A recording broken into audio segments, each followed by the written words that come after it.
Welcome to the Guitar Resource Podcast, practice topics for the beginning and intermediate guitarist. Hello, and welcome to this episode. Today we're going to talk about the A7 chord, and we'll work on how to play it and how to get a little more specific with what's going on with it, and then maybe even make some little changes to the chord. So we'll start with playing it, the second finger on the 4th string, 2nd fret, and 3rd finger on the 2nd string, 2nd fret. Okay. And so we have 4th string open. That makes it the 7th chord.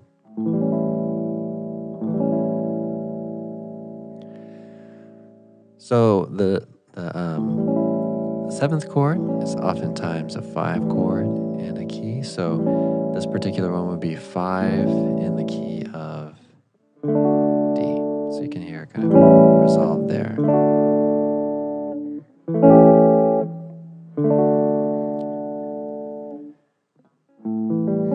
But it can also be a 1 chord or really any chord. But most commonly you'll see it as maybe a 1 chord blues or the 5 chord in the key of D.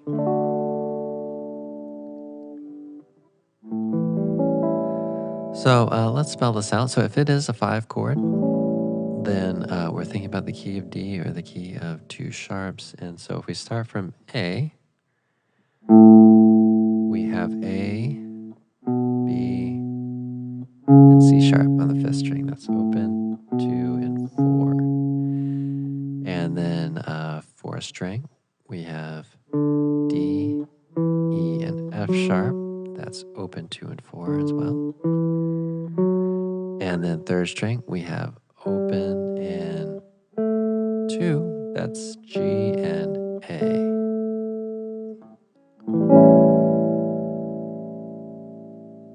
Okay. And so that is the Mixolydian mode. And I don't necessarily have to memorize that at this very moment if you haven't already, but you may as you get more familiar. But essentially, I started on A, and I landed on A, and I used the notes that are in the key of D major, which has 2 sharps, F sharp and C sharp.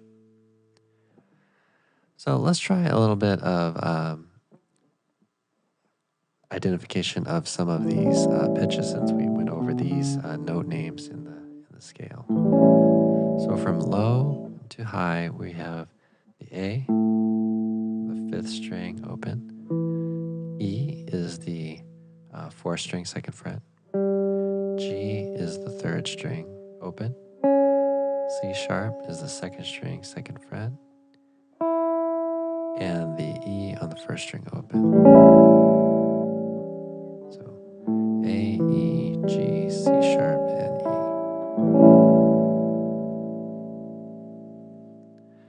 Well, let's try out a little bit of the solfege also. So if we're in D, we're going to call this A sol. So we have sol, la, ti, and that is open, 2 and 4. 4th string, we have do, re, mi. That's open, 2, 4. And then 3rd string, we have fa and sol. That's open and 2.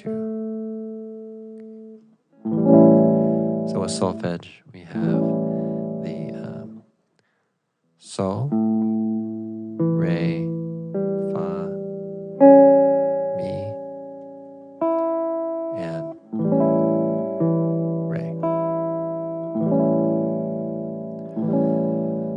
Now, oftentimes when we talk about the chord, as the name suggests, the A7 chord, a lot of times we think in terms of the numbers, and so we count from A, and then rather than saying A as 1, we just say root.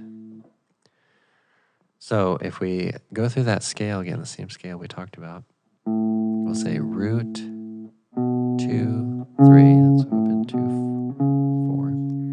But Those are fret numbers. So open, or we have root, 2, 3, and then we have 4, 5, 6, flat 7, and the root. Okay, so we're just numbering. We're just going over that same scale, and we're numbering, and the only difference is that we, instead of 1, we say root for the starting note.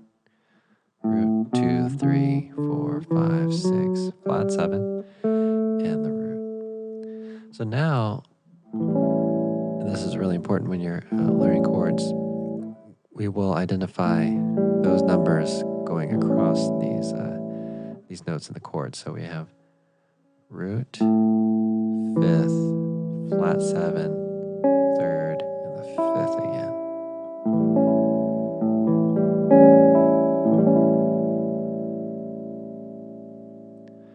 Okay, so those 3 areas, the note names, maybe the solfege, and we want to really know the numbers as well.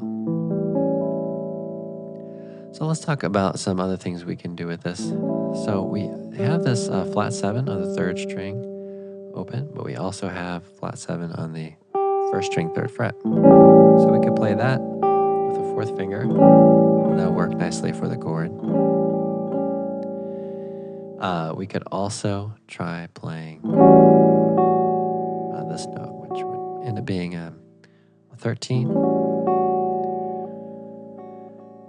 You can also think about it as the 6 for simplicity's sake, but since we have the flat 7, we would call this 13. So one thing you might try is playing some pattern like that. So I'm playing open, 2nd, open, 3rd, open, 2nd, open. So it might be a little more comfortable to try this out with the 1st and the 2nd fingers. We play.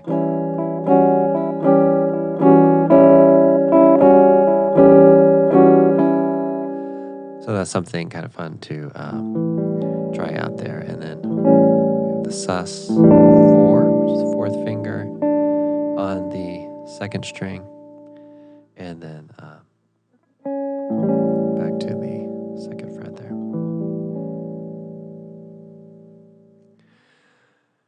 So a few different ways to think about the A chord. It's good to think of it in terms of that Mixolydian scale, or the 5 chord in the key of D. With the blues, you can still think of it as a 1 chord, and you're just having the flat 7. And really, you're still using the same grouping of notes. Well, I hope you've enjoyed this episode, and please tune in again.